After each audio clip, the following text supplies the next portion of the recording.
12 நம்ம வாசிக்கிறோம், வசனத்தை பெற்றுக்கொண்டவர்கள் தேவர்கள். அங்க ஸ்மால் ஜி போட்டிருக்கும் பாருங்க, காட் அப்படின்னு போட்டிருக்கும். அவரே உங்களை எப்படி படைச்சார் அப்படின்னா குட்டி கடவுளை தான் படைச்சிருக்கிறார். கேட்குறீங்களா? நீ பைபிள்லாம் மூடிடு. நீ என்னது இதில் பிடிக்க பைபிள் மூடு. நீ கேட்குறத விட்டுருவேன். பைபிள் எல்லாம் பைபிள் மூடு, க்ளோஸ் பண்ண. எல்லாமே பைபிள் எல்லாத்தையும் க்ளோஸ் பண்ணுறேங்க. ஒரே ஒருத்தர் கையில் மட்டும் பைபிள் இருக்கட்டும், மற்றவங்க எல்லாம் பைபிளை க்ளோஸ் பண்ணு. உனக்கு ஃபுல் பைபிள் தெரியுன்றது எனக்கும் தெரியும். எனக்கு தான் கொஞ்சம் தெரியாது. நான் எதோ தெரிஞ்சதை சொல்லிட்டு போகிறேன். நீ புரட்டுறதுக்குள்ளே எல்லாம் முடிஞ்சு போயிடும். அதனால் நல்லா ஆழமாக ஏன் தெரியுமாங்க விசுவாசிங்க மிஸ் ஆகிற இடம் எது தெரியுமா? இந்த பைபிளை புரட்டிகிட்டே போகிறேன். அவர் அங்கே சொல்கிறது நீ கவனிக்க மாட்டேன். கேளுங்க, நாங்கள் சின்ன பிள்ளைங்களாக இருக்கும் போது எந்த மீடியாஸ் எதுவுமே கிடையாது. எங்கள் பாஸ்டர் பண்ண பிரசங்கத்தை நான் மறுபடியும் கேட்க முடியாது. நீங்கள் அப்படியாங்க 1000 முறை கேட்கலாம் இல்லை? அப்போ என்ன பண்ணுவோம், நம்ம spiritual Christian assembly pastor Daniel Jebakumar ஐயாவுடைய செய்திகள் நிறைய இருக்குது. அதெல்லாம் கேட்டால் நீ பரலவும் போயிடுவேன். நீ என்ன ஒருத்தர் கூட ஒரு ஆமேன்னு சொல்ல. ஐயோ, சர்ச் விசுவாசி அதெல்லாம் ஓகே. நாங்கள் ஒரு ஆமேன்னு சொல்ல, நாங்கள் பரலவும் போவோம்னு சொல்ல. நீங்கள் நல்லா ஆவிக்குரிய கண்ணை திறந்து பாருங்கய்யா. எல்லாம் நாங்கள் மாவு கட்டோடு இருக்கிறோம். கர்த்தர் உங்களை ஆசீர்வதிப்பார். எல்லாம் பைபிள்லாம் மூடிடுங்க. நான் சொல்லி முடிக்கிறேன், சீக்கிரம் முடிச்சிடலாம். அண்ட சராச்சரத்தையும் தேவன் சிருஷ்டித்து அவைகள் எல்லாம் ஆண்டு கொள்ள தேவன் மனிதனை உண்டாக்கினார். சகல அதிகாரத்தை கொடுத்தார் தேவன். ஒவ்வொரு நாளும் தேவன் ஏதேன் தோட்டத்தில் வந்து உலாவி அவர் மனிதனோடு கூட பேசுவார். எத்தனை ஆச்சரியம்! ஒரு நாள் பாவம் செய்து அவன் தேவ மகிமை இழந்து போனான். ஈஸி அக்சஸ் பண்ணக்கூடிய இடத்தில் இருந்த மனிதன்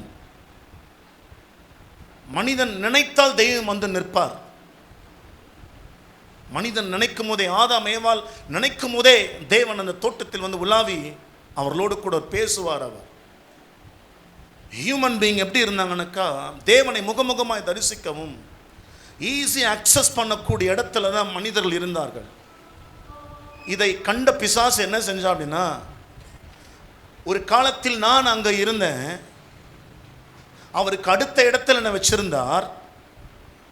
நான் ஆராதிக்கிற ஒரு தூதன் கேரு, கர்த்தரை ஆராதித்த ஒரு மனிதன் தேவ தூதன், நான் தள்ளப்பட்டு போனேன். இப்போது அந்த இடத்துல யார் வந்திருக்கானா? ஆதாம் ஏவாள் வந்திருக்கிறான். அது பிசாசுக்கு பிடிக்கல. மனிதனை வஞ்சகமாக ஏமாற்றி பாவம் செய்ய வைத்து தேவனையும் மனிதனையும் அவன் பிரித்தான். ஆதாம் ஓடி போய் ஒளிந்து கொள்ளுகிறார். ஆதாமே, நீ எங்கே இருக்கிறாய் என்று கேட்கிறார். தேவன் ஒன்றுமே சொல்லவில்லை. ஆனாலும் அவன் பாவம் அவனே தூரமாய் போய் நின்று பார்க்கிறான். ஆக அங்கே ஒரு பெரிய கான்வர்சேஷன் போது, மனிதன் பாவம் செய்து தேவ மகிமை தேவ சாயலை அவன் இழந்து போனான். இப்பொழுது தேவன் ஒரு காரியத்தை செய்கிறார். ஆதியாகமத்தின் புஸ்தகம் 3ஆம் அதிகாரம் 21ஆம் வசனம், தேவனாகி கர்த்தர் ஆதாமுக்கும் ஏவாளுக்கும் தோல் உடைகளை உண்டாக்கி அவர்களுக்கு உடுத்தினார். ஆமென்.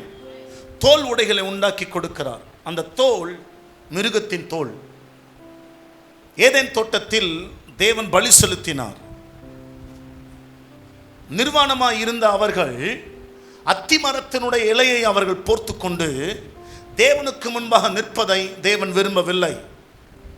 அத்தி மரம் என்பது தன் சுய நீதி, தன் சுய முயற்சி, தன்னுடைய நீதி.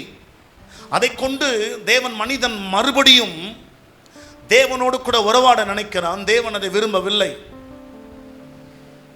அவனுடைய பாவத்திற்கு பரிகாரம் வேண்டும். ஆகவே தேவன் என்ன செய்தார்? அங்கு ஒரு மிருகத்தை அடிக்கிறார். அங்கு ரத்தம் சிந்தப்படுகிறது. அந்த மிருகத்தின் தோலை எடுத்து ஆதாம் ஏவாளுக்கு கொடுத்துகிறார். ஆமென். மிருகத்தின் தோலை எடுத்து ஆதாம் ஏவாளுக்கு கொடுத்தினார் என்றால், அடுத்தது அவர்களுக்கு பிறக்க போகிற பிள்ளைகளுக்கும் எது உடையா இருந்திருக்குமே என்றால், மிருகத்தின் தோல் தான் உடையாக இருந்திருக்க வேண்டும். ஆமென். ஹல்லேலூயா. சத்தமா ஒரு அல்லேலூயா சொல்லுங்க. ஆமென். இந்த அல்லேலூயா தான் சொல்லணும். எல்லா ஆமேனும் சத்தமா சொல்லணும். பலத்த ஒரு ஆமேன் சொல்லுங்க எல்லாருமே.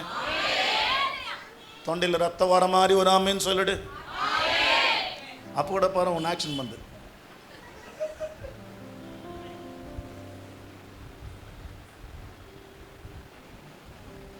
அப்போ ஆதாமுக்கு பிறந்த பிள்ளைகளுக்கும் என்ன உடை தெரியுமாங்க? தோல் உடைகள் தான். ஆதாமுக்கு 2 பிள்ளைகள் பிறக்கிறார்கள். ஒன்று காயின், இரண்டாவது ஆபேல். காயின் நிலத்தை பண்படுத்துகிறவன், ஆபேல் ஆட்டு மந்தைகளை மேய்க்கிறவன். 2 பேருமே தேவனுக்கு முன்பாக போய் நிற்கிறார்கள். ஒருவன் நிலத்தின் கனிகளை கொண்டு தேவனுக்கு முன் நிற்கும் போது தேவன் அதை ஏற்றுக்கொள்ளவில்லை. காரணம், இந்த பூமியை தேவன் சபித்திருக்கிறார். சபிக்கப்பட்ட ஒன்றில் இருந்து தேவன் காணிக்கையாக ஏற்றுக்கொள்ள முடியாது. ஆனால் ஆபேல் என்ன செய்கிறார்? ஒரு மிருகத்தை, கொழுத்த ஒரு மிருகத்தை அடித்து அதை தேவனுக்கு முன்பாக எடுக்கிறார். அதை தேவன் அந்த காணிக்கை அங்கீகரிக்கிறார். ஆபேலின் சேர்த்து அங்கீகரிக்கிறார். ஆமென். இந்த அறிவு ஆபேலுக்கு வந்ததுக்கான காரணம் என்னவா இருக்கும் அப்படின்னு நான் யோசிக்கும் போது, நிச்சயமாக ஆதாம் தன் பிள்ளைகளுக்கு ஒரு ஆழமான சத்தியத்தை சொல்லி கொடுத்து வளர்த்திருக்க வேண்டும். வளர்த்திருக்கணும். நிச்சயமா அந்த சத்தியத்தை சொன்னதுனால தான் தேவன் ஆதாம் இடத்தில் சொல்லியிருப்பார், ஆதாம், இனி நீங்கள் என்னை தொடர்பு கொள்ள வேண்டுமானால் ஒரு மிருகம் பலி செலுத்தப்பட வேண்டும். அந்த மிருக பலி இல்லாமல் நீங்கள் இனி என்னை என்ன செய்ய முடியாது? தொடர்பு கொள்ள முடியாது. அதை சொல்லியும் கூட காயின் அதற்கு செவி கொடுக்கவில்லை. ஆபேல் அதற்கு செவி கொடுத்தான். ஆகவேதான் கர்த்தர், வேதம் சொல்லுகிறது, கர்த்தர் ஆபேலையும் ஆபேலுடைய காணிக்கையும் கர்த்தர் அங்கீகரித்தார். ஹல்லேலூயா. அப்படியானால் ஏன் ஆபேல் கொலை செய்யப்பட வேண்டும்? ஆபேல் கொலை செய்யப்பட்டதற்கான காரணம் என்ன? அதை நம்ம கொஞ்சம் ஆழமாக ஒரு நாள் நான் சிந்திக்கும் போது, பரிசுத்த ஆவியானவர் என் உள்ளத்தில் ஏவின ஒரு சத்தியத்தை நான் உங்களுக்கு சொல்லுகிறேன். இந்த ஆபேலுடைய காணிக்கை தேவன் ஏற்றுக்கொண்டதினால் காயினுடைய முகநாடி வேறுபட்டது. நீங்கள் என்றைக்குமே கவனமாய் கேளுங்கள். சத்தியத்தில் உறுதியாக நீங்கள் நிற்கணும். என்னைக்கு சத்தியத்தை விடுறீங்களோ அன்னைக்கு சாத்தான் உங்களை மேற்கொள்ள நினைப்பான். அதுதான் ஆபேலுடைய வாழ்க்கையில் நடந்தது. ஆபேலை கவனிச்சு பார்க்கும் போது 8ஆம் வசனம் இப்படி சொல்லுகிறது. 4:8, காயின் தன் சகோதரனாகிய ஆபேலோடு பேசினான். அவர்கள் கேளுங்கள், ஆபேலும் காயினும் வயல்வெளியில் இருக்கும் போது. ஆமா தானே? அப்படியானால் இந்த காயின் எங்கிருந்து காணிக்கை கொண்டு வந்திருக்கிறார்? தன்னுடைய வயல் நிலத்தில் இருந்து. ஆமென். அதாவது நான் இப்படி ஆவிக்குரிய ரீதியாக அதை இன்டர்பிரிட்டேஷன் பண்ணுறேன். தன்னுடைய சுய நீதியினால் தேவனுக்கு முன்பாக நின்ற இந்த காயினுடைய இடத்திற்கு ஆபேல் அங்கே இருந்து, அவர் அதாவது ஆட்டு மந்தையில் இருந்து அவர் இங்கே வயல்வெளிக்கு வருகிறார். வந்திருக்கவே கூடாது. ஹலோ, புரியுதா உங்களுக்கெல்லாம்? பிசாசு தேவனை ஆராதிக்கிற மனிதனை தொடவே முடியாது. அப்படி தொடுகிறான் என்றால் அவன் ஏதோ ஒரு விதத்தில் சத்தியத்தை விட்டு விலகி அவன் இந்த உலகத்தோடு ஒற்று சேர்ந்திருக்க முயற்சிக்கிறான். இந்த ஆபேல் இருந்திருக்க வேண்டிய இடம் அது ஆட்டு மந்தை, அதாவது சுவிசேஷம் என்ற அந்த நற்செய்திக்குள்ளேயே ஆபேல் இருந்திருக்க வேண்டும். ஆனால் அதை தாண்டி இந்த ஆபேல் என்ன செய்கிறாரு? காயினுடைய நிலத்திற்குள் வருகிறார். அங்கு வைத்துதான் காயினை ஆபேல் கொலை செய்கிறான். ஆமென். ஆபேல் சுயநீதி உடையவன் அல்ல, தேவநீதியை சார்ந்தவன். காயின் தன் சுயநீதியை கொண்டவன், தன் பலத்தை கொண்டு, தன் பலத்தினால் உண்டான, ஆமென், நிலத்தின் கனி என்பது தன் பலத்தினால் உண்டாகக்கூடிய பிரயாசத்தின் பலன். அதை கொண்டு தேவனை பிரியப்படுத்த முயற்சித்தான். ஒரு மனிதனும் தன்னுடைய பலத்தை கொண்டு தேவனை பிரியப்படுத்த முயற்சிக்கவே முடியாது, கூடவே கூடாது. தேவன் அதை ஏற்றுக்கொள்வதே கிடையாது. இதை தேவன் ஏற்கனவே ஆதாம் கிட்ட சொல்லியிருக்கிறார். ஆனால் கீழ்ப்படிந்த பிள்ளை ஆசீர்வாதம் பெற்றது, கீழ்ப்படியாத பிள்ளை ஆசீர்வாதத்தை இழந்தது. ஆயினும் கூட சில நேரங்களில் நாமும் கூட இந்த ஆபேலை போல் நம்முடைய சுய நீதியை கொண்டு நாம் நிற்க முயற்சிக்கிறோம். இல்லை, நாம் எல்லாருமே கிறிஸ்துவின் மூலமாதாய் பிதாவாகிய தேவனுக்கு முன்பாக சேர முயற்சிக்க வேண்டும். ஒரு ஆமென் காணுமே. ஹல்லேலூயா. ஸோ இந்த ஆபேல் செத்து போயிடுறார். ஆஃப்டர் லாங் டைம், நீண்ட காலத்துக்கு பிற்பாடு இந்த ஆதாமுக்கு பல பிள்ளைகள் பிறந்திருக்கும். பிகாஸ் அவர் வாழ்ந்த வருஷங்கள், ஆதாமுடைய ஆயுசு நாட்கள் 930 வருஷம். இந்த 930 வருஷத்தில் அவர் எத்தனையோ குழந்தைகளை பெற்றெடுத்திருப்பார். ஆமென்.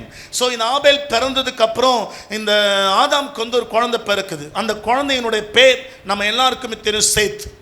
சொல்லுங்க எல்லாருமே, சத்தமாக சொல்லுங்க, சேத். இந்த சேத் என்ற இந்த நாமத்துக்கு அர்த்தம் காம்பன்சேஷன், அதாவது அதற்கு பதிலாக, அதாவது ஆபேலுக்கு பதிலாக அப்படின்னு ஒன்று சொல்றார். இந்த சேத்துக்கு நல்லா கேளுங்களேன், இந்த சேத்துக்கும் திருமணமாகிறது, இந்த சேத்துக்கும் பிள்ளைகள் பிறக்கிறார்கள். கவனமா கேட்கணும். ஹலோ, இந்த சேத்துக்கும் பிள்ளைகள் பிறக்கிறார்கள். அதுல ஒரு பிள்ளை மட்டும்தான் கர்த்தரை தேவன் சொன்ன விதமா ஆராதித்த பிள்ளை. அந்த பிள்ளையின் பெயர் ஏனோஸ். ஆமென். சத்தியம் புரியுதா உங்களுக்கு? அப்ப பலர் எந்த ஆராதனை செஞ்சாலும் நீ ஆதாமுக்கு பிறந்ததுனால உன்னை என்னால் ஏற்றுக்கொள்ள முடியாது. அதற்கு மாறாக நான் சொன்ன விதத்தில் நீ என்னை ஆராதித்து கிட்டே சேரும்போதுதான் உன்னை என் பிள்ளையாக ஏற்றுக்கொள்ள முடியும். அப்போ ஏனோஸ் கர்த்தர் சொன்ன விதமாய் தேவனை தொழுது கொண்டார். அப்பொழுது வேதம் சொல்லுகிறது, ஏனோஸ் மனுஷர், அப்பொழுது மனுஷர் 4:26 சொல்லுது, மனுஷர் கர்த்தருடைய நாமத்தை தொழுது கொள்ள ஆரம்பித்தார்கள். இந்த ஏனோஸ் என்ற பேருக்கு அர்த்தம் என்னன்னு கேட்டீங்கன்னாக்கா, மனித இனம், ஹியூமன் ரேஸ் அப்படின்னு சொல்லலாம். இந்த சேத்துக்கு நிறைய பிள்ளைகள் பிறந்திருந்தாலும் அந்த பிள்ளைகள் எல்லாம் தேவன் கணக்கில் வைக்காம ஏனோஸை தான் கர்த்தர் தெரிந்து கொண்டார். காரணம், இந்த ஏனோஸ் ஆதாம் சொன்ன விதமாய், ஆமென், பலியின் மூலமாக தேவனிடத்தில் சேர்ந்தார் அவர். இன்னைக்கு உங்களுக்கு எல்லாம் நற்செய்திங்க, நாம் எல்லாருமே பலியின் மூலமாக தான் தேவனிடத்தில் சேர முடியும். ஒரு அல்லேலூயா சொல்லும். ஆமென். ஸோ ஆதாமுக்கு அடுத்தடுத்து பிள்ளைகள் பிறக்கிறார்கள். நம்ம ஆதாமுடைய ஜீனியாலஜி நம்ம 5ஆம் அதிகாரத்தில் நம்ம வாசிக்கிறோம். ஆதாமுக்கு சேத்து பிறக்கிறார், சேத்துக்கு ஏனோஸ் பிறக்கிறார், ஏனோஸுக்கு கேனான் அப்படின்னு. இப்போ ஃபார் எக்ஸாம்பிள் நம்ம ஆதியாகமம் 5, 8, 9 வாசிக்கும் போது சேத்தோடைய நாளெல்லாம் கேளுங்க, சேத்தோடைய நாளெல்லாம் 912 வருஷம். எத்தனை வருஷம்? அப்போ 912 வருஷத்துல ஒரு பிள்ளை அவர் பெற்றெடுத்திருக்க வாய்ப்பே இல்லை. சராசரியாய் 50 இல்ல 60 வயதுக்குள் வாழக்கூடிய ஒரு மனிதனே 2-3 பிள்ளைகளை பெற்றெடுக்கும் போது அந்த காலகட்டத்தில் சராசரியாக இந்த சேத் என்ன செய்திருக்க முடியாது? ஏனோஸை மட்டும் பெற்றெடுத்திருக்க வாய்ப்பே இல்லை. பல குழந்தைங்க உங்களுக்கு பிறந்திருக்கும். ஆனால் தன் தகப்பன் சொன்ன அந்த ஆழமான சத்தியத்தை கேட்டு நடந்து கீழ்ப்படிந்த ஒரே பிள்ளை ஏனோஸ். ஆமென். ஒரு அல்லேலூயா சொல்வீங்களா? ஹல்லேலூயா. ஸோ இப்படி தொடர்ச்சியாக வரும்போது இவங்க எல்லாருமே 800, 900, 700 பல நூற்றாண்டுகள் வாழ்ந்தவர்கள். இவங்களுக்கு பிள்ளைங்கள்லாம் நிறைய பிறந்திருப்பாங்க. அதில் பாருங்க, ஒரு பிள்ளைங்க தான் தேவனுக்கு கீழ்ப்படிது. அந்த பிள்ளைங்க பேரை தான் கர்த்தர் ஆதியாகமம் 5ஆம் அதிகாரத்தில் எழுதி வச்சிருக்கிறார். ஹல்லேலூயா. இன்னைக்கு சத்தியத்தை கீழ்ப்படுகிற நம்முடைய பெயர் தான் ஜீவ புஸ்தகத்தில் எழுதப்பட்டு இருக்கிறது. கிறிஸ்துவின் மூலமாய் சேருகிற நம்ம பேர் தாங்க பரலோகத்தில் தேவன் அவர் தம்முடைய ஜீவ புஸ்தகத்தில் பேர் எழுதி வச்சிருக்கிறார். அது வேற யாருடைய பேரும் அல்ல, உங்களுடைய பெயரின் கர்த்தர் என்னுடைய பெயர் எழுதி வைத்திருக்கிறார். கையை தட்டி ராஜாவுக்கு ஒரு மகிமை செலுத்துங்கள். ஆமென். ஹல்லேலூயா. Praise the Lord. ஆமென். ஒரு அல்லேலூயா சொல்லுங்க. Praise the Lord. ஆமென். இப்படியே பிள்ளைகள் தொடர்ந்து பெத்தெடுத்துட்டே வந்துட்டே இருக்கிறாங்க. லாஸ்டா வரும்போது தேவன் நோவாவை சூஸ் பண்றார். நோவாவுக்கு பிள்ளைகள் பிறக்கும் போது அவருக்கு 500 வயசு. ஆமே, 2 கையை மேலே உயர்த்து, உங்களுக்காக நான் ஜெபம் பண்றேன். 2 கை நல்லா தூக்கு. கர்த்தருக்கு முன்பாக நிற்கிற தேவ மனுஷன் சொல்றேன், நீங்களாம் குறைஞ்சபட்சம் ஒரு 100 வருஷத்துக்கு அது உயிரோடு கூட இருக்கணும். ஆமென். தேவன் மனிதனை சபிக்கும் போது அவனுக்கு என்ன திரும்ப சாபம் கொடுத்தாரு? நீ 120 வயசு மேலே தாண்ட மாட்டே அப்படின்னார். ஆனால் வேதம் சொல்லுகிறது ஆபிரகாமுக்கு 175 வருஷத்தை கர்த்தர் கொடுத்தார். ஆமென். ஈசாக்குக்கு 180 வயசை கர்த்தர் கொடுத்தார். இன்னைக்கு அதே வார்த்தை உங்களை, அது கை இறக்கிட்டியா?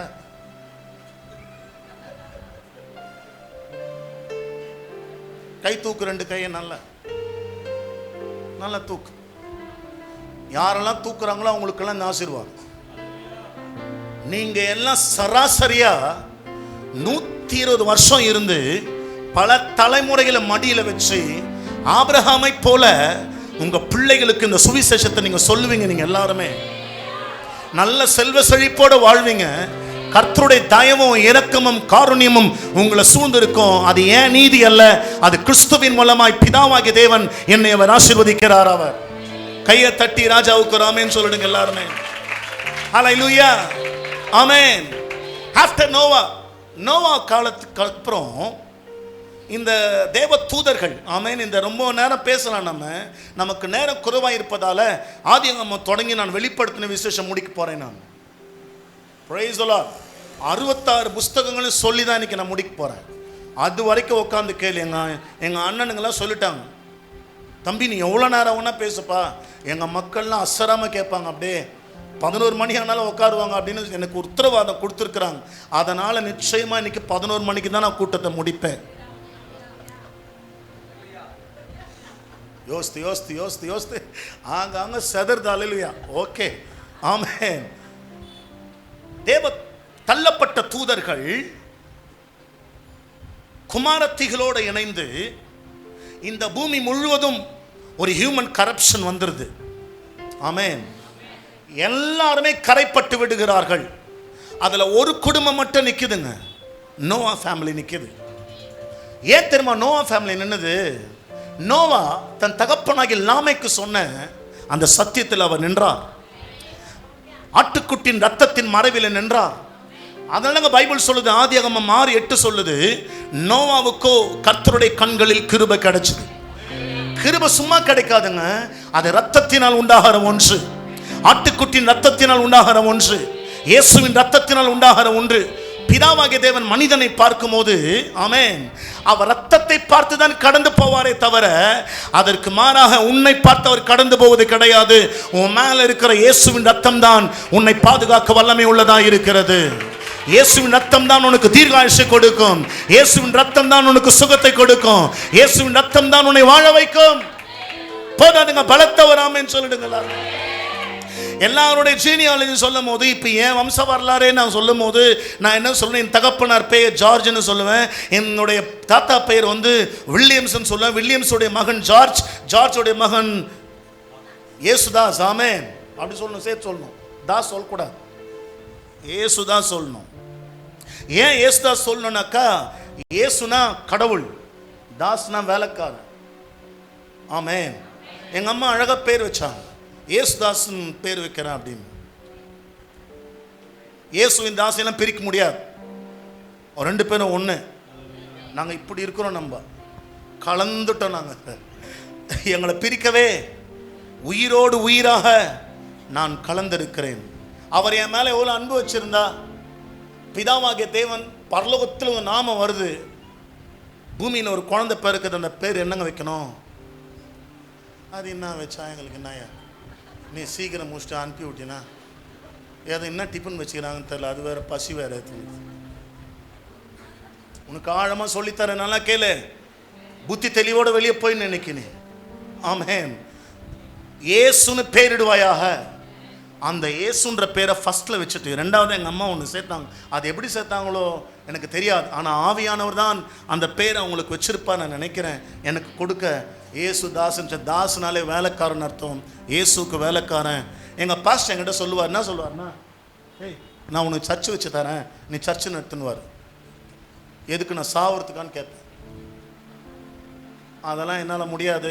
நான் கடைசி வரைக்கும் இந்த சர்ச்சுக்கு வரேன், பாட்டு பாடுறேன், வர்ஷிப் நடத்துகிறேன், உன் கூட இருக்கிறேன், ஆனால் ஊழியம் மட்டும் எனக்கு வானவே வானா.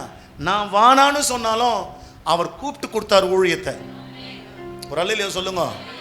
ஊழியம் என்பது தானாக ஏற்படுகிறது இல்லைங்க, அது பரலோகத்தால் ஏற்படுகிற ஒன்று. அப்போ என்னுடைய மகன் பெயர் என்னன்னு கேட்டாக்கா ஒபேத்தேதோம். ஆமேன். எங்கள் சித்தி தான் பேர் வச்சாங்க, எங்கள் லூர்து சித்தி தான் பேர் வச்சாங்க.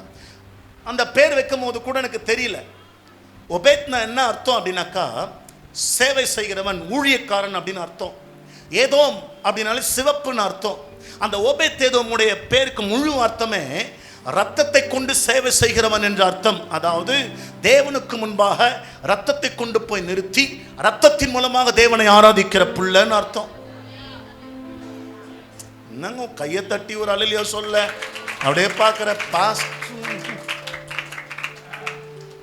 ஹல்லேலூயா. பூஸ்ட் எதுனா வைங்கப்பா இங்கே வந்தாலே. எனக்கு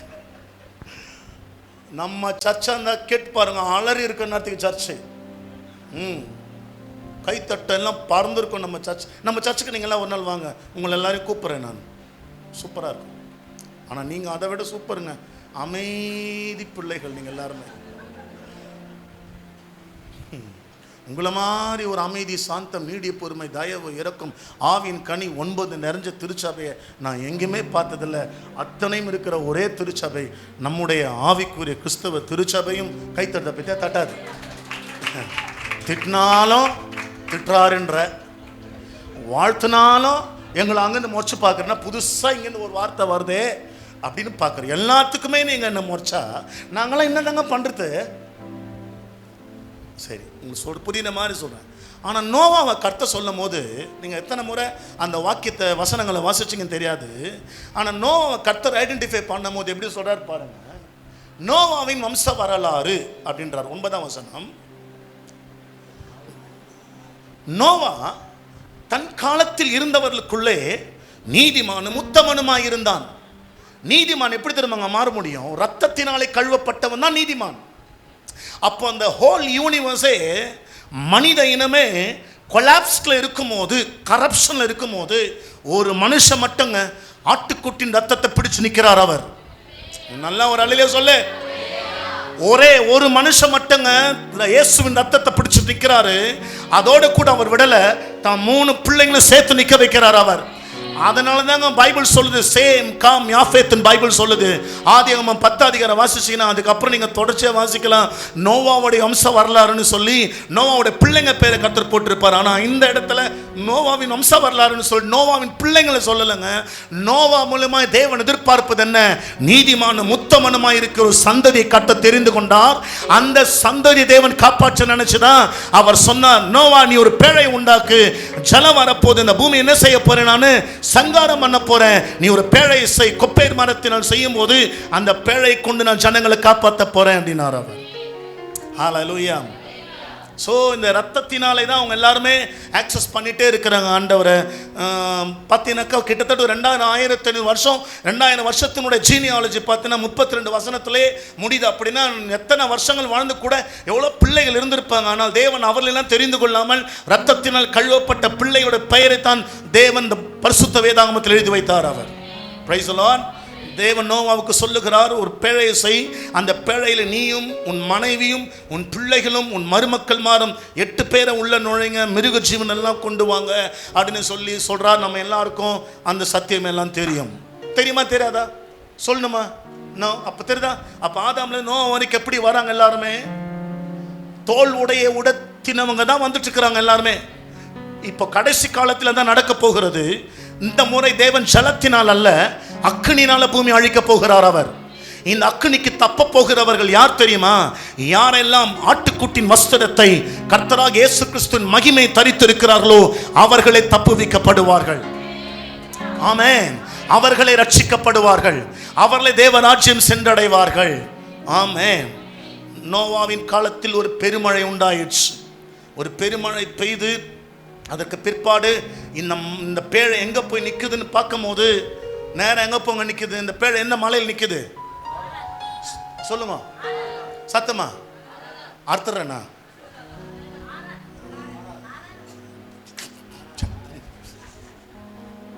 எபிரேய மொழி உன்ன மாதிரி பேச யாராலே முடியுதுங்க. ஹல்லேலூயா. என்ன மலையில போய் நிக்குதுங்க? அரராத் மலையில போய் நிக்குது. கேளுங்களேன், அரரா. ஹலோ ஹலோ, நல்லா ஆழமா கேளு. அரரா அப்படின்னா சாபம் அர்த்தம். அரராத் அப்படின்னா சாபம் ஆசீர்வாதமே மாறினது என்ற அர்த்தம். அப்போ நோவாவுடைய பேழை கர்த்தர் அரராத் மலை மேல் நிற்க வச்சார்னா, எந்த ஒரு குடும்பம் ஆட்டுக்குட்டின் ரத்தத்தின் மறைவில் இருக்கிறதோ அந்த குடும்பத்தை எங்க தெரியுமா கர்த்தர் நிறுத்துவார்? சாபம் ஆசீர்வாதமாய் திருப்பப்பட்ட இடத்துல கர்த்தர் நிறுத்துவார். அவர் நீங்க எல்லாம் இயேசு ரத்தத்தில் தானே இருக்கிறீங்க, ஏசப்போட ரத்தத்தின் மறைவில் தான் இருக்கிறீங்க. நீங்கள் நீதிமான் தானே. உங்களை பார்த்து 2 கையை உயர்த்தும் போது இந்த வார்த்தையை சொல்றேங்க, உங்களுடைய சாபங்கள் எல்லாம் அவர் ஆசீர்வாதமாக சிலுவையில் திருப்பினார் அவர் அந்த கொல்கோதா மலை மேல். ஆமென். No more curse in your life. வெளிப்படுத்தின விசேஷம் 22ல சொல்றாரு, இனி ஒரு சாபம் இராது. ஆமென். No more curse in your life ன்னு பைபிள் நமக்கு சொல்லுது. அரராத் மலை மேல நிக்குது. அதுக்கப்புறம் நீண்ட நாட்களுக்கு பிற்பாடு இவங்கெல்லாம் வெளியே வராங்க. வெளியே வந்த உடனே கேளுங்களேன், 8:20 இருந்து யாராவது ஒருத்தர் வாசிங்க. 8:20. அப்பொழுது நோவா, யாருங்க நோவாவுக்கு ஆலோசனை கொடுத்தா பலிபீடம் கட்ட சொல்லி? யாருங்க தேவன் நோவாவுக்கு யாருங்க ஆலோசனை கொடுத்தது? அப்போ இதிலிருந்து நமக்கு ஒரு சத்தியம் புரியுது. ஆதாம் வழியாக வாய் வழியாய் சொல்லப்பட்ட சுவிசேஷத்தை விசுவாசித்த ஒரு சந்ததி தான் நோவாவின் சந்ததி. பேழையின் மூலமாய் காப்பாற்றப்பட்ட சந்ததி சுவிசேஷத்தை விசுவாசித்த சந்ததி. இன்னைக்கு நாமும் சுவிசேஷத்தை விசுவாசிக்கிறோம், நம்முடைய பிள்ளைகளும் விசுவாசிக்கிறார்கள். நான் ஆழமா ஒரு சத்தியத்தை சொல்லிட்டு போறேன், உங்கள் குடும்பங்கள் காப்பாற்றப்படுவது சத்தியம். ஆமென். நீங்கள் வரப்போகிற அழிவில் சிக்க மாட்டீர்கள். அதற்கு மாறாக அழிவிலிருந்து காப்பாற்றவே உங்கள் மேல் அவர் தம்முடைய ரத்தத்தை வச்சிருக்கிறார். அந்த ரத்தம் ஒரு நாளும் உங்களை என்ன செய்யாது? ஆக்கின தீர்ப்புக்குட்படுத்தாமல், உங்களை நியாய தீர்ப்படைய செய்யாமல், உங்களை தேவனுக்கு முன்பாக நிற்க செய்யும் வல்லமை ஆட்டுக்குட்டின் ரத்தத்திற்கு உண்டு. பலிபீடத்தை கட்டுகிறார். சுத்தமான சகல மிருகங்களிலும் சகல பறவைகளும் சிலவற்றை கொண்டு வந்து அவைகளை பலிபீடத்தின் மேல் தகன பலிகளாக பலியிட்டார். ஆனால் தேவன் நோவாவோடு கூட பேசினார் என்பது பைபிள் சொல்லவே இல்லை. அப்படின்னு என்ன அர்த்தம்? வாய் வழியா வந்த சுவிசேஷத்தை நோவா விசுவாசிச்சார். ஆமென். 21ஆம் வசனம் சொல்லுது, சுகந்த வாசனையை கர்த்தர் முகர்ந்தார். வா, சுகந்த வாசனையை இன்னைக்கு நம்ம இயேசு கிறிஸ்துவின் மூலமாய் சொல்லும் போதெல்லாம் பிதாவாகிய தேவன் நம்முடைய துதி பலிகளையும் ஆராதனைகளையும் ஜெபங்களையும் அவர் ஏற்றுக்கொள்ளுகிறார். அவர் ஆமென். அப்பொழுது கர்த்தர் சொல்றாரு, இனி நான் மனுஷ நிமித்தம் பூமி என்ன செய்வது கிடையாது, சபிப்பதில்லை. ஆமென். மனுஷனுடைய இருதயத்தின் நினைவுகள் அவன் சிறு வயது தொடங்கி பொல்லாததா இருக்கிறது. ஆமென். நான் இப்பொழுது செய்தது போல இனி சகல ஜீவன்கள் சங்கரிப்பதில்லை. பூமி உள்ள நாளளவும் விதைப்பும் மறுப்பும் சீதளமும் உஷ்ணமும் கோடைக்காலமும் என்னவா இருக்கும், மாரிக்காலம் பகலும் ஒழிவதில்லை என்று தம்முடைய உள்ளத்தில் சொன்னார். 9:1 சொல்லுது, தேவன் நோவாவை நோக்கி அவன் குமாரரை ஆசீர்வதித்து நீங்கள் பலுகி பெருகி பூமியை நிரப்புங்கள் என்றார். ஒன்னே ஒண்ணுதாங்க தேவன் பார்க்கிறார், நோவா மேல இருக்கிற, நோவா குடும்பத்தின் மேல இருக்கிற ஆட்டுக்குட்டின் ரத்தம், அவர் உடுத்தி இருந்த தோல் வஸ்திரம். ஆமென். நோவா எந்த வஸ்திரம் உடுத்தி இருப்பாரு? தோல் வஸ்திரம் உடுத்தி இருப்பார். அப்படியானால் அவர் போய் நிற்கும் போதே அவர் சொல்றாரு, நான் என்னோட நீதியில வரல, உங்க குமாரன் மூலமா நான் வரேன்னு. பழைய ஏற்பாடு நிழல், புதிய ஏற்பாடு அந்த நிழலை கர்த்தர் நிறைவேற்றினார் அவர். ஆமென். ஹல்லேலூயா. அப்படியே காலங்கள் உருண்டோடுது. தேவன் ஆபிரகாமை தெரிந்து கொள்ளுகிறார். ஆபிரகாமுக்கு ஈசாக் என்ற பிள்ளை பிறக்கிறது. ஈசாக்கின் வழியாக 2 பிள்ளைகள், 2 ஜாதிகள் பிறக்கின்றன. ஒன்று ஏசா, மற்றொன்று யாக்கோபு. ஏசாவை கர்த்தர் தள்ளினார், யாக்கோபை தெரிந்து கொண்டார். யாக்கோபுக்கு மொத்தம் 12 பிள்ளைகள். அந்த 12 பிள்ளைகளையும் கர்த்தர் ஆசீர்வதிக்கிறார். ஆமென். தேவன் இப்பொழுது பார்க்கிறார், இனி மனிதன், கேட்கிறீங்களா எல்லாருமே, மனிதன் என்னிடத்தில் சேர வேண்டுமானால் பூமியில் ஒரு மனுஷனை நான் வைக்கிறேன். இப்ப பாருங்க, தேவன் ஆசாரியன் என்ற ஒரு மனிதனை கர்த்தர் கொண்டு வருகிறார். மொத்த 12 கோத்திரத்துக்குமே லேவி கோத்திரத்தை ஆசாரிய கோத்திரமாய் வைக்கிறார்.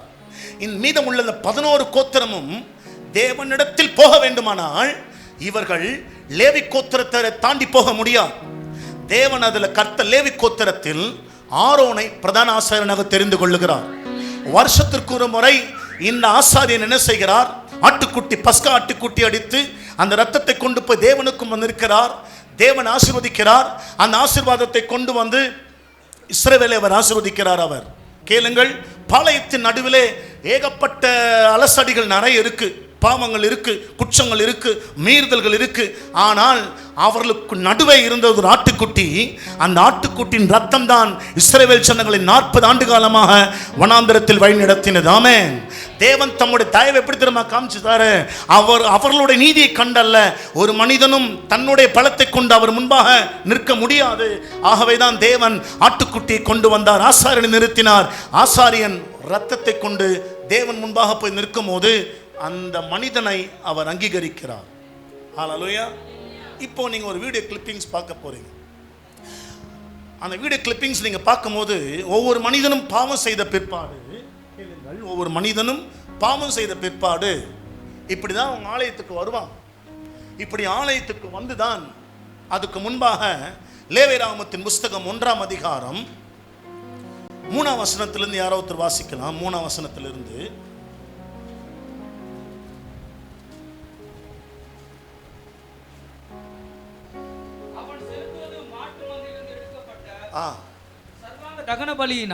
சர்வாங்க தகன பலியானால் அவன் பழுதற்ற ஒரு காளையை செலுத்துவானாக. கர்த்தருடைய சந்நிதியில் தான் அங்கீகரிக்கப்படும்படி அவன் அதை ஆசரிப்பு கூடார வாசலில் கொண்டு வந்து அது தன் பாவ நிவர்த்திக்கென்று அங்கீகரிக்கப்படும்படி தன் கையை அந்த பலியின் மேல் வைப்பான். யார்? பாவம் செய்த மனிதன் அந்த பலியின் மேல் கையை வைப்பான். ஹல்லேலூயா. கர்த்தருடைய சந்நிதியில் அந்த காளை கொல்ல கடவன். அப்பொழுது ஆரோனின் குமார ஆசாரியர்கள் ரத்தத்தை எடுத்து அதை ஆசரிப்பு கூடார வாசலில் இருக்கிற பலிபீடத்தின் மேல் சுற்றிலும் தெளிக்க கடவர்கள். தேவன் அவர்களை அங்கீகரிக்கிறார். இப்போ அந்த வீடியோ கிளிப்பிங்ஸ் பார்த்தா உங்களுக்கு நல்லா புரியும். தம்பி இப்போ நமக்கு அந்த வீடியோ கிளிப்பிங்ஸ் கொடுப்பாங்க.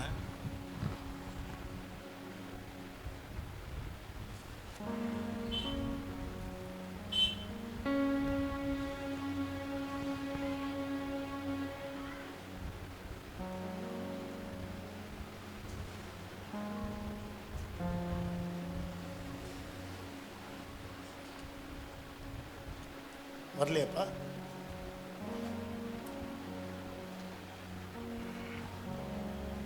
தேவன் மனிதனை அங்கீகரிக்க, அக்செப்ட் பண்ண அவன் வரும்போது ஒரு மிருகத்தை கொண்டு வருகிறான். இப்போ நாம போய் அவர் சமூகத்தில் நிற்கும் போது பிதாவாகிய தேவன் நம்மை அங்கீகரிக்க நம்முடைய கிரியைகளையோ நம்முடைய செயல்களையோ பார்ப்பது அல்ல, அதற்கு மாறாக நம்ம யார் மூலமாக போறோன்றதை அவர் பார்க்கிறார். அவர் நம்ம கிறிஸ்துவின் மூலமாய் சேர்கிறோம் என்பதில் நாம் எல்லாருமே கவனமாக இருக்க வேண்டும். ஆமென். மனிதன் இழந்த அந்த உறவை மறுபடியும் புதுப்பிக்க அவர் என்ன தெரியுமா செஞ்சாரு? தன் சொந்த குமாரனை நமக்காக தந்தார். எபிரேயருக்கு நிருபம் 4ஆம் அதிகாரத்துக்கு நேரம் திருப்பும் போது எபிரேயர் 4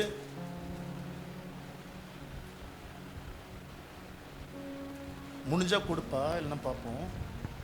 எபிரேயர் 4 ஓகே பாருங்க, அந்த கிளிப்பிங்ஸ் பாருங்க. எல்லாருமே பாவம் செய்த மனுஷன் வந்து அந்த ஆட்டை கொண்டு வந்து விடுறாரு. ஆசாரியன் வந்து அந்த ஆட்டை பார்க்குறாரு. அந்த ஆட்டில் ஏதாவது பழுது இருக்கா அப்படின்றத பார்க்க செக் பண்ணுறாரு. ஏன்னா அது கிறிஸ்துவ அடையாளமாக இருக்கிற அந்த ஆட்டுக்குட்டி. ஆகவே எந்த பழுதும் இல்லைன்னு தெரிஞ்ச உடனேயும் அந்த பாவமான மனுஷன் ஆட்டுக்குட்டியின் மேலே தன் கையை வைக்கிறார். அப்படி கையை வைக்கும் போது அந்த மனுஷனுக்குள்ள இருக்கிற பாவம் அந்த ஆட்டுக்குட்டிக்குள்ள அடே போகும் பாருங்க. ஆமென். அவர் தான் நம்முடைய கர்த்தராகிய இயேசு கிறிஸ்து. நம்முடைய பாவங்களை ஏற்றுக்கொண்டார். இப்போ அந்த ஆட்டுக்குட்டிக்குள்ள இருக்கிற அவருடைய பரிசுத்தம் அந்த மனிதனை மூடுகிறது. ஒரு ஆமென். இப்பொழுது அந்த ஆடு பலி செலுத்தப்படுகிறது. Price the Lord. பலி செலுத்தப்பட்டு சர்வாங்க தகனம் அங்க அந்த மிருகம் பலி செலுத்தப்படுகிறது. இப்படிதான் கிறிஸ்து சிலுவையில் பிதாவாகிய தேவன் அந்த மனிதனை அவர் அங்கீகரிக்கிறார், அவனை ஆசீர்வதிக்கிறார்.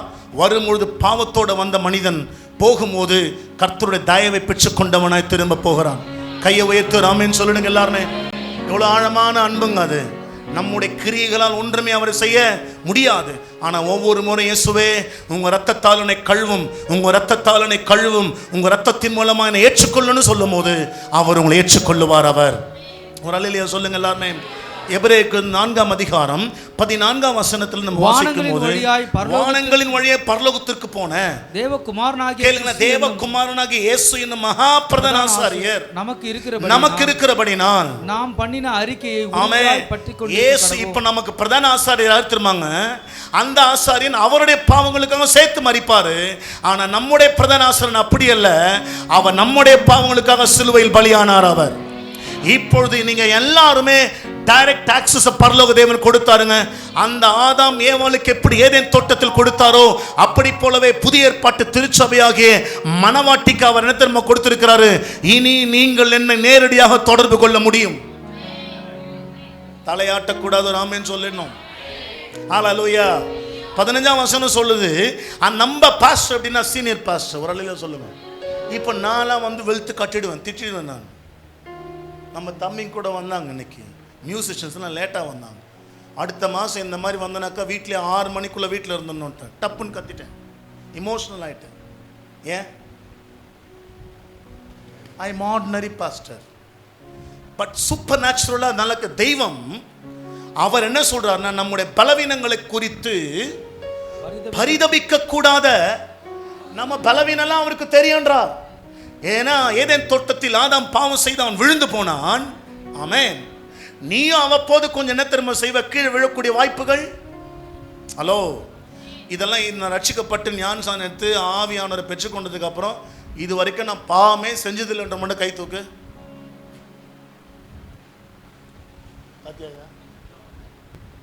நீ தான் பாவம், அவர் தான் கரெக்ட்.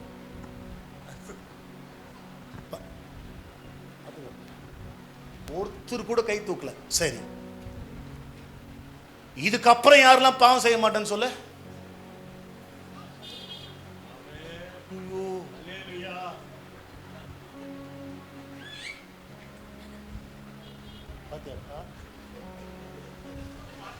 நீதான் பாவம். இதுக்கப்புறம் நான் பாவம் செய்ய மாட்டேன் சொல்லுங்க. அதனால தான் அந்த வசனம் அங்க எழுதியிருக்கு, உன் பலவீனத்தை அறிஞ்ச பாஸ்டர் அவர். நீ எப்போ விழுவ எப்போ சறுக்குவனா தாவீது சொல்றார், என் கால் சறுக்குது நான் சொல்லும் போது அவர் டீசெண்டாக சொல்றார். ஆமென். நான் அவ்வப்போது சறுக்கி கீழே விழும் போதெல்லாம் உங்க தயவை என்னை பிடிச்சி தூக்குதுப்பா. நான் கால் சறுக்குறேன், நம்ம பார்த்தீங்கன்னா சொல்லுவேன் டக்குன்னு நின்ட்டேன்ப்பா. தம்பி நீ டக்குன்னா நிற்கல, ஒருத்தர் பிடிச்சி நிற்க வச்சார் உன்னை, அதனால தான் நிற்கிற. நீ டக்குன்னா நிற்க உன்னால தொக்குன்னு ஆயிடுவே நீ. அவர் தயவுல தான் நிற்கிறோம் நம்ம எல்லாருமே, அவர் காருண்யத்தினால தான் நம்ம எல்லாருமே நிற்கிறோம். அவ்வப்போது நீ சறுக்குவேன்னு தெரிஞ்ச பாஸ்டருங்க அவரு. ஏங்க நம்ம எல்லாம் ரட்சிக்கப்படுவதற்கு முன்னாடி அவர் காலத்தின் தேவன் அவர். ஆமென். நம்ம எல்லாம் தப்பு செய்வோம் செய்ய மாட்டோம்னு அவர் தெரியாதா? தெரியும். He knows. அவருக்கு எல்லாம் தெரியுங்க. சாகரத்துக்குள்ள நம்ம எவ்வளவு அக்கிரமம் பண்ண போறோம் தெரியும். ஆனா ஒண்ணு மட்டும் நல்லா ஆழமா சொல்றேன் கேள. ஆனா உலகத்தானுக்கும் நமக்குள்ள ஒரே வித்தியாசம் என்ன தெரியுமா? டிஃபரன்ஷியேட் பண்றோம் நம்ம. இயேசு கிறிஸ்துவின் ரத்தம் எனக்கு இருக்கு. நான் தப்பு பண்ணி கீழே விழுந்தனா அவர் ரத்தத்தை கொண்டு என்னை சுத்திகரித்துக் கொள்ள என்னால முடியும். நீ அல்லேலூயா சொல்ல. எனக்கு ரத்தம் இருக்கு, நான் தவற மாட்டேன்னு சொல்ல என்னால முடிய. சொல்லுங்க, நீங்க தான் சொல்லணும், நீங்க தாங்க சொல்லணும். நான் போனதுக்கு அப்புறம் பின்னாடிலாம் பேசக்கூடாது. 8:30 மணிலாம் போயிடுவேன். இந்த பின்னாடி பேசினாலே எனக்கு பிடிக்காது, எனக்கு நான் திட்டிடுவேன். நான் நல்லா ஆம்பளையா இருந்தேன்னா நேராக பேசணும், பின்னாடிலாம் பேசக்கூடாது. நீ தப்பு பண்ண மாட்டேன்னு சொல்லு. இந்த பைபிளை நான் கீழே வச்சுட்டு ஊழியத்தை விட்டுறேன் நான். சொல்லுங்க, அவருக்கு தெரியுங்க. அதான் சொல்றார், நம்முடைய பலவீனங்களை குறித்து பரிதபிக்க கூடாத பிரதான ஆசாரியர். நீ தப்பு செய்ய கிட்ட போய் தவறி விழும்போது உன்னை டேய் மாட்டாருங்க அவரு. அதான் பைபிள் சங்கீதக்காரன் சொல்றாரு, உம்முடைய கோலும் உம்முடைய தடியும். என்ன தெரியுமா அர்த்தம்? அந்த கோல் என்ன தெரியுமாங்க அர்த்தம்? அந்த ஆடு வழி மாறி போகும்போது அந்த கோல் பிடிச்சி இழுக்குங்க. தடி அந்த நாட்டுக்கு விரோதமாக வருகிற சிங்கத்துக்கு விரோதமாக தாங்க அந்த தடி இருக்கும். அதான் சொல்றாங்க, தப்பி போறேன்ப்பா, சில நேரம் மரண பள்ளத்தாக்குகள் வருது, நான் போகும்போது என்னை விட்டுறாம என்னை சேர்த்து பிடிக்கிறே. என் தகப்பனும் என் தாயும் கூட என்னை கைவிட்டாங்க, ஆனால் நீர் என்னை இதுவரை கைவிடவில்லையே. இவ்வளோ ஆழமான அன்புங்க இயேசுவின் அன்பு. ஆமென். இப்போ ஃபார் எக்ஸாம்பிள் சொல்கிறேங்க, உங்களுக்கு ஒன்று சொல்கிறேன். நாளைக்கு நான் இந்த பாவம் செய்ய போகிறேன்னு உங்களுக்கு எல்லாம் தெரிஞ்சிச்சு. சொப்பனத்தில் வந்து அந்த தேவதூதன் பேர் என்னப்பா? கேப்ரியல். அது கூட தெரில பாரு எனக்கு. நீங்களாம் அவ்வளோ டக்குன்னு சொன்னீங்க பாரு. அந்த கேப்ரியல் தூதன் வந்து உங்ககிட்டலாம் சொல்லிட்டான், பட்டு பட்டு பட்டு பட்டுன்னு சொல்லிட்டான், நாளைக்கு பாஸ்டர் ஏசஸ் வந்து பாவம் செய்ய போகிற, பாவம் செய்ய. நாளைக்கு என்னங்க நினைப்பேன் நீ? அடுத்த முறை நான் வரும்போது எப்படிங்க பார்ப்பேன் நான்? தோட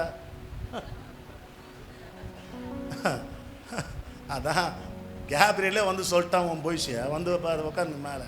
ஏய்யா நான் பேச்சு என்ன கூத்தேன் நினைப்பேன், நினைக்க மாட்டியா? சரி, உன்னை பற்றி என்கிட்ட சொல்லிட்டாருங்க. என்னன்னு யார் கரெக்டாக இருக்கும்? நம்ம பெவின்னு எடுத்துக்கோ, நம்ம புள்ள, அது ஒன்றும் கோச்சிக்காது. பாரு அவர் நுணுக்கமாக ஒரு எண்ணத்தை அப்போ யாரோ ஒரு டைம் சொல்லியிருக்கிறாங்க, அதனால தான் அவர் வேறு யார் பேரும் சொல்லாமல் அவர் என்ன உன் குறுக்கு புத்தியை உன்னோட வச்சுக்கோ. நான் சும்மா என் புள்ள, அதனால நான் உரிமையெல்லாம் சொல்கிறேன். அந்த புள்ள தப்பு பண்ண போகிறான்னு தெரிஞ்சிச்சுன்னு வச்சுங்களேன், சொல்லிட்டாருங்க ஆண்டவர், என்னங்க பண்ணுவேன் நான்?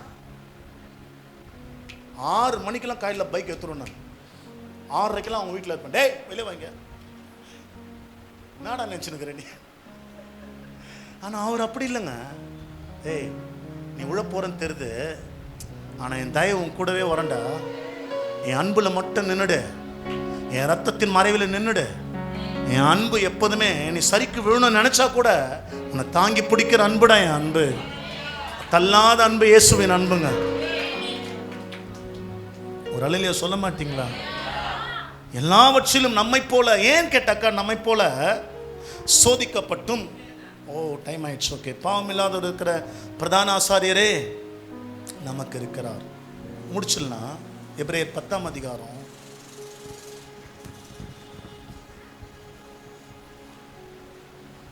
டைம் ஆயிடுச்சு. இப்போ பாருங்களேன், இயேசுவின் மூலமாய் நமக்கு ஒரு ஆசீர்வாதம். எபிரேயர் 10:19 வாசிக்க கேட்கலாம். ஆகையால் சகோதரரே, அழகா சொல்றாரு, சகோதரரே நாம் பரிசுத்த ஸ்தலத்தில் பிரவேசிப்பதற்கு, கேட்டீங்களா? ஆதாமை துரத்தினார்ல, மறுபடியும் நம்ம அந்த உள்ள போறதுக்கு இயேசுவானவர் தமது மாம்சமாகிய திரையின் வழியாய் புதிதும் ஜீவனுமான மார்க்கத்தை நம்ம கொண்டு பண்ணினபடியால் அந்த மார்க்கத்தின் வழியை பிரவேசிப்பதற்கு அவருடைய ரத்தத்தினாலே நமக்கு தைரியம் கிடைச்சிருக்கு. அல்லேலூயா சொல்லுங்க எல்லாரும். ஆதாம் ஏவாளுக்கு அந்த தைரியம் இல்லைங்க, ஆனால் நம்ம எல்லாருக்கும் தைரியம் இருக்கு. என்ன தெரியுமா? நம்முடைய பலத்தினால் அல்ல. பிதாவே இப்போ நான் உங்க சமூகத்துக்கு வரேன், அது என்னால் அல்ல, உங்க குமாரன் சிந்தின ரத்தத்தினாலே நான் வருகிறேன் அப்படின்னு வந்து நிற்கிறான்.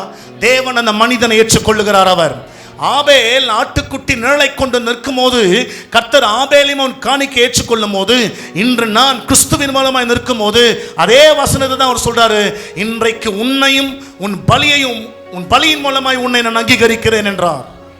ஒரு அல்லேலூயா சத்தமா சொல்லுங்க. ஹல்லேலூயா. அந்த மார்க்கத்தின் வழியை பிரவேசிப்பதற்கு அவருடைய ரத்தத்தினாலே நமக்கு தைரியம். பக்கத்தில் தட்டி சொல், தைரியமா இருங்க. இனி நீங்க தைரியமா ஜெபம் பண்ணு. டெய்லி எழுந்து அவர் ரத்தத்தினால உங்களை என்ன செய்யணும்?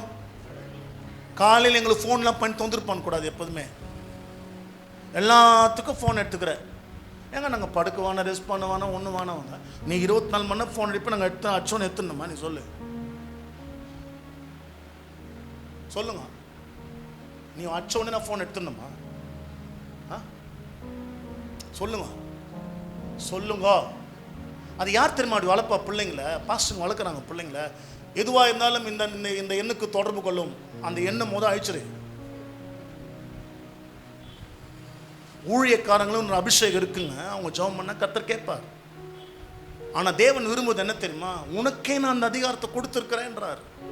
புரியல? அதான் முறிக்கிறேன். நீயே என்ன டைரக்டாக அக்சஸ் பண்ண முடியும்ன்றார். நான் ரத்தத்தை சிந்தி இருக்கிறேன்றார். என் ரத்தம் மேலே இருக்கு.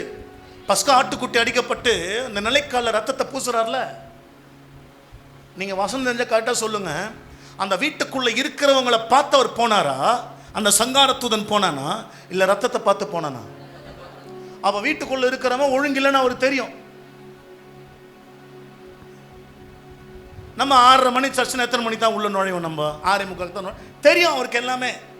அவர் எப்படி தெரியுமா பார்ப்பாரு? சரி உடைய என் பிள்ளை ஏதோ என்னவோ, அப்போ 6 மணிக்கு வைப்பானா நம்ம 6:45 தான் உள்ளே நுழைவோம். நம்ம அது ஒரு தனி ஆவிங்க. அந்த ஆவிலாம் ஒன்றும் பண்ண முடியாது. அது நம்ம ஒன்றும் சொல்ல இயலாது. 6 மணிக்கு ஜபம்பா அப்படின்னு என்ன செய்யணும்? நல்ல ஆவி உள்ளவங்க 6 மணிக்கெல்லாம் வந்துடணும்.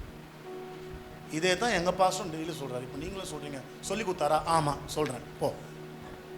அவர் சொல்ல சொன்னார், சொல்கிறேன். என்ன பண்ணுவேன் இப்போ? நீ சொல்லு. அவர் என்கிட்ட சொல்லவே இல்லைங்க. இன்னைக்கு செய்தி அவர் தான் பேசணும். இன்னைக்கு அவர் உடம்பு சரியில்லை, 2:10 நுழையிறேன். அவர் தான் சொன்னார், ஐயா தயவுசெய்து நீங்கள் பேசுகிறீங்க, அடுத்த மாதம் நான் கண்டிப்பாக நான் பேசுகிறேன் அப்படின்னு. நான் உடனே சீட்டு என் மடியில் விழுந்துச்சு. இன்னைக்கு நான் தான் பேசணும். பரலோகத்தில் டேட்டில் அது எழுதியாச்சு. அதை ஒன்று மாற்ற முடியாது. இப்போ உனக்கு ஆண்டவர் சொல்கிறாரு, டைரக்ட் ஆக்சஸ் உனக்கு. நீயே ஜெபம் பண்ணாலும் சொல்லிடுங்க. நீங்கள் நேரம் அவருக்கு முன்னாடி போய் நிற்க சொல்லுங்க எல்லாருமே. ஏங்க அப்போ போக மாட்டேன்ற? ஏங்க ஃபோன் எடுத்துக்கிற ஒன்று டொக்குன்னு தட்டுற? ஐயா நேற்று நைட்டு ஒரு சொப்பனம் கண்டேன், இதுக்கு என்ன பதில் சொல்? எனக்கு ஒன்றும் புரியவே இல்லையே. நீ சொப்பனத்தை பார்த்ததுக்கும் நான் பதில் சொல்றதுக்கும் நான் என்ன வியாக்கியானியா? நான் அதெல்லாம் எங்களுக்கு வேலை இல்லைங்க. நீ கண்டதை ஒரு டிவி பார்த்துருப்பேன், நாடகம் பார்த்துருப்பேன், சினிமா பார்த்துருப்பேன். அதில் என்ன தோணும் வந்து உன் மைண்டில் ஓடி இருக்கும். அதுக்கு ஒரு வியாபாரம் வாக்கியான நம்ம சொல்லணும். ஆமாம் மகளே, கர்த்தர் இதுதான் வெளிப்படுத்துறாரு. நாங்கள் ஒரு பொய் சொன்னாக்கா அதை உடனே என்ன பண்ணணும்? ஆண்டவர் பேசிட்டார். ஹல்லேலூயா. ஏய் குழந்தை, ஒரு அம்மா வந்துச்சு எங்கள் சர்ச்சில். சொல்லி முடிச்சிடறேன். ஐயா அப்படின்னு சொல்லி, அம்மா ஐயானாலே பக்குன்னு இருக்கானு. சொல்லு என்னன்னு. இந்த மாதிரி ஐயா ஒரு சொப்பனம் பார்த்தேன் நான். சரி ரைட்டு சொல்லு, என்ன சொப்பனம் அப்படின்னு. ஐயா ஒரு வெள்ளை வஸ்திரம் அப்படின்ச்சு. ரைட்டு, நான் முடிவு பண்ணிட்டேன் ஃபஸ்ட்டே, இது கருணாமூர்த்தி பார்த்த கேஸ். இது வேற ஒன்றுமே கிடையாது. இதான் ஏன்னா அடுத்தது என்ன சொல்ல போகுதுன்னு தெரியும். நான் சொல்கிறேன் பாரு. இப்போ இது கருணாமூர்த்தி கேஸ்ன்னு தெரியும். இந்த கருணாமூர்த்தி படம் பார்த்ததுங்களா, இதுங்க எல்லாமே அப்படித்தான். அப்போது சரிம்மா அடுத்தது சொல்லுமான்னும் போது, ஐயா ரெட்டு சால்வையாச்சு. இங்கே வா இங்கே, பிதாவே உங்களுடைய மகளை ஆசீர்வாதம் வீட்டுக்கு போமானே. ஏன்னா இது கருணாமூர்த்தி சின்னதில் பார்த்த ஞாபகம் சொப்ப இப்போ வந்து ஃப்ளாஷ் ஆகுது அதுக்கு மூளையில். இந்த பாரு, இங்கே நான் வெள்ளையில் பார்த்தேன், ரெட்டில் பார்த்தேன், இந்த கதையெல்லாம் கொஞ்சம் சொல்லக்கூட நேரம் கிடையாது. எனக்கு நேரம் கிடையாது. அதுக்குன்னே ஆளுங்க இருக்கிறாங்க வியாக்கியானம் பண்ணுறதுக்குன்னே ஃபோனை வச்சுட்டு உட்காந்துப்பாங்க. அதுக்கெல்லாம் உண்மையான பாஸ்டுக்கு நேரமும் வேலையும் இல்லைங்க. வசனத்தை படிக்க நேரம் இல்லை, விளக்க நேரம் இல்லை. அது எவ்வளோ படிக்கணும், எவ்வளோ ஆழமான சத்தியெல்லாம் இருக்குங்க, உங்களுக்கு சொல்லிக் கொடுக்கணுங்க. நாங்கள் எல்லாருமே வெள்ளையில் பார்த்தேன், ரெட்டில் பார்த்தேன், ப்ளூவில் பார்த்தேன். அப்படியே தொங்குதையா ஒரு வஸ்திரம். அடுத்த நான் நினச்சி ஏசையா தீர்க்கதரிசி அவன் சொன்னால அந்த செய்தியை கேட்ட ஞாபகம். அதுக்கு வேற ஒன்றும் கிடையாது. இதெல்லாம் அப்படியே மூளையில் ஏறி என்ன ஆயிடுச்சுன்னா பழக்கமாயிட்டு அது அப்படியே சொல்லின்னு கிடக்குது. திருந்தணும், எல்லாருமே சபை திருந்தணுங்க. தேவனை கண்டன் ஒருவனுமே கிடையாது. ஹலோ, நீ என்ன அப்படி 18 மணி நேரம் ஜபத்தில் இருக்கிற, அவர் அப்படியே சொப்பனத்தில் வந்து நின்றுறாரு. உனக்கு எனக்கு புரிய. நான் 7 மணி நேரம் 8 பெரும் கர்த்தருக்கு தாழ்த்தி சொல்கிறேங்க, இறக்கத்தில் சொல்கிறேன். 8 மணி நேரம் ஜபத்தில் உட்கார என் சொப்பனத்தில் கூட வரலங்க. என்ன வரும்? காலையில் வேலைக்கு போய் நைட்டு வருது. அது யார் வெள்ளை சுடிதார் எங்கே பார்த்தோம் நமக்கு தெரியாது. அது மனசில் பதிஞ்சிட்டு பார்த்துருக்கோம். நல்லா இருக்குது இந்த வெள்ளை சுடிதார், நல்லா இருக்குது, சூப்பராகுதுன்னு பார்த்துட்டு வந்துருக்கோம். இதுக்கு நைட்டில் அந்த சுடிதார் நைட்டில் தொங்கும் அப்படியே. அது புரியாத கூட இது நம்மக்கிட்ட வந்து விளக்கத்தை கேட்டு நின்றுக்கும். 1 மணி கிட்டவான்னு ஜபத்தை போட்டு, பிதாவே இந்த மகளை ஆசீர்வதிங்கப்பா, நல்ல புத்தி கொடுன்னு அனுப்பிச்சி விடும். போகணும், திருந்தணும். இந்த மாதிரி சொப்பனெல்லாம் வந்தால் சேர்க்காது, ஜோம் பண்ணி அனுப்பிச்சிடு. கருணாமூர்த்தி கேஸ் நிறைய இருக்குது. வெள்ளையில் பார்த்த ரெட்டு கலர் சால் வந்தது. ஷால் போட்டுது. நீ எப்படி எங்கே பார்த்த? நீ சொல்லு. சால் அவர் போட்டுருந்தத எந்த லோகத்தில் எந்த படத்தில் பார்த்த? நீ புழுவினுங்கிறான் எல்லாமே. அதையும் கேட்டு இது பார்க்கறது பாரு. ஐயா பயங்கரமான ஒரு புழு. டேய் கிளம்பு. நீங்க எல்லாருமே அவரை நேரடியாக ஆக்சஸ் பண்ண முடியும் ஆட்டுக்குட்டின் ரத்தத்தினால். Let us all stand. நம்ம எல்லாரும் எழுந்து நிற்கலாம். கையை தட்டி ஆண்டவருக்கு ஒரு மகிமை செலுத்திடுங்க. எழுந்து நிற்கலாம். நம்ம எல்லாருமே எழுந்து நிற்கலாம்.